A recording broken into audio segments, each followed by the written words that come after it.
High বন্ধুরা, কেমন আছো সবাই? আশা করি সবাই ভালো আছো, আর আমিও তোমাদের আশীর্বাদে ভালো আছি। এই যে একটু আগে কাজের থেকে ফিরে এই দেখো দুটো ভাত করে নিয়েছি, আর এই আলু সিদ্ধ ভাত। খুব খিদে পেয়ে গেছে, তাই খেতে বসে গেছি। ঠিক আছে, আমার কর্তা এখনো ফেরেনি কাজের থেকে, তাই আমার ভীষণ খিদে পেয়ে গেছে, তাই খেতে বসে গেছি। কি করব বলো, এখন এত অসহায় হয়ে গেছি না, কিচ্ছু করার নেই। জানি ভাগ্য যা যেভাবে টেনে নিয়ে যাবে আমাকে সেইভাবে যেতে হবে।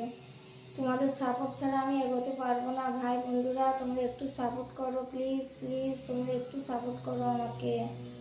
চেষ্টা করি তোমাদের মনের মতো ভিডিও করার, তবু একটু তোমরা মেনে নিও, ভুলভ্রান্তি হলে একটু মেনে নিও, সাপোর্ট করো আমাকে, প্লিজ প্লিজ বন্ধুরা। তো টাটা, বাই বাই।